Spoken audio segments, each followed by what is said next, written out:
जब जब पढ़ने सुनने में आता है कि इंसान पहले बंदर था या हमारे पूर्वज पहले बंदर थे और फिर धीरे धीरे उसने खुद से ही सब कुछ सीख लिया और आज इतना बड़ा वैज्ञानिक युग भी ले आया, तब सिवाय आश्चर्य के और कुछ नहीं होता। मनुष्य के विकास क्रम की इस वैज्ञानिक थ्योरी को लेकर हमारे मन में कुछ सवाल हमेशा से ही रहे हैं, जिनके जवाब हमें आज तक नहीं मिले। तो आइए जानते हैं कि ह्यूमन इवोल्यूशन पर क्या कहती है वैज्ञानिक रिपोर्ट्स। करीब 3.5 अरब साल पहले जब विकास का क्रम यानी प्रोसेस ऑफ इवोल्यूशन शुरू हुआ था, तब सबसे पहले बैक्टीरिया आए, फिर बैक्टीरिया से अमीबा और अमीबा से कीड़े मकोड़े और छोटे मोटे पेड़ पौधों का विकास हुआ। उसके बाद जानवरों ने अपना आकार लेना शुरू किया। इसके बाद मैमल्स का विकास हुआ, फिर पक्षी और फिर धरती पर रेंगने वाले जीवों जैसे कछुआ। चार्ल्स डार्विन की थ्योरी के अनुसार जो बदलते माहौल या वातावरण में खुद को ढाल सके वही जीवित रह सकता है और वही विकास के क्रम में आगे बढ़ सकता है, क्योंकि परिवर्तन तो प्रकृति का नियम है। चार्ल्स डार्विन ने इवोल्यूशन की यह थ्योरी फिंच पक्षियों को देखते हुए दी थी। उन्होंने देखा कि फिंच नाम का एक छोटा सा पक्षी कई द्वीपों में पाया जाता है, लेकिन हर एक द्वीप में इस पक्षी की शारीरिक बनावट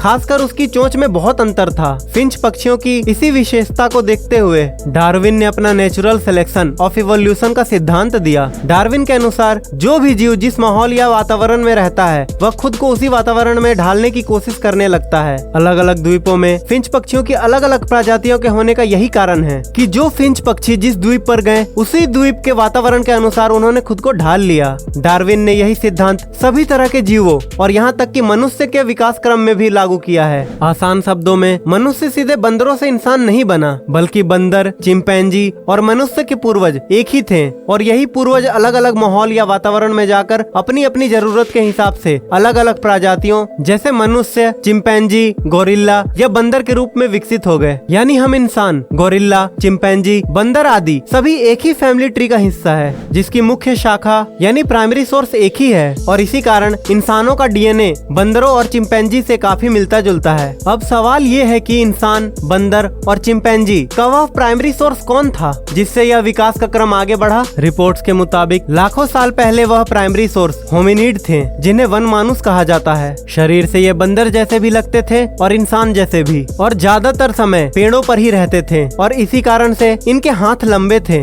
इसी प्राइमरी सोर्स में कपी यानी एप्स परिवार की वे सभी नस्लें या प्रजातियां शामिल हैं, जो मनुष्य हो या मनुष्य जैसी हो। इसमें मनुष्य, चिंपैंजी, गोरिल्ला आदि के वंश आते हैं। तो दोस्तों अब जानेंगे कि बंदर से इंसान कैसे बना। जब धरती की संरचना और उसके मौसम में तेजी से बदलाव हो रहे थे, तब पेड़ पौधों की कई प्रजातियां खत्म हो रही थी, तो वहीं कुछ नई प्रजातियों का विकास हो रहा था, जैसे कि इंसान। पेड़ों पर रहने वाली पिरोलपिथिकस प्रजाति, जिसे इंसानों का पूर्वज कहा जाता है, ये पेड़ों पर उछल कूद करने वाले बंदर थे। इन्हीं की आगे की पीढ़ियों ने खुद के विकास के लिए पेड़ों से नीचे उतरकर जमीन पर चलना शुरू किया। आर्डिपिथिकस, जिन्हें मनुष्य के शुरुआती पूर्वजों में से एक माना जाता है, नई जगह और भोजन की तलाश में पेड़ों से उतरकर जमीन पर आए। कई हजारों सालों तक विकास के क्रम में इनकी शारीरिक बनावट में कई बदलाव आने लगे, जैसे पेड़ों पर न झूलने की वजह से इनके हाथ छोटे होने लगे थे, साथ ही जमीन पर ये अपने दोनों पैरों पर ठीक से चलने लगे थे। इन्हीं से आगे चलकर होमो हैबिलिस का विकास हुआ, जिन्होंने भोजन के लिए पत्थरों से औजार बनाना शुरू किया, क्योंकि विकास के क्रम में इनके दिमाग का आकार बढ़ गया था, जिससे ये अपनी बुद्धि का इस्तेमाल करने लगे थे। फिर और विकास हुआ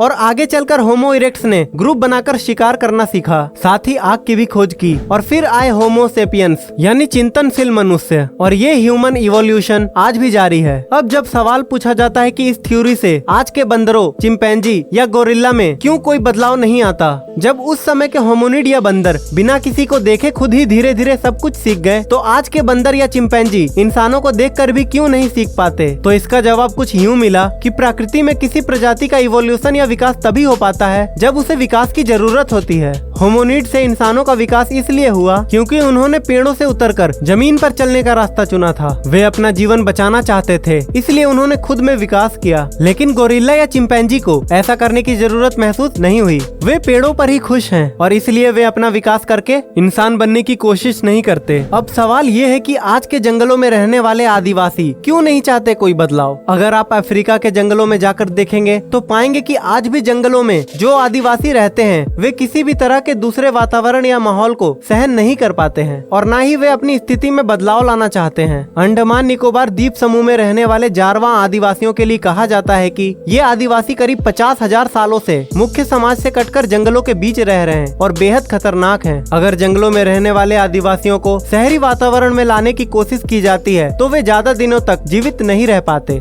उम्मीद है आपको यह जानकारी अच्छी लगी होगी।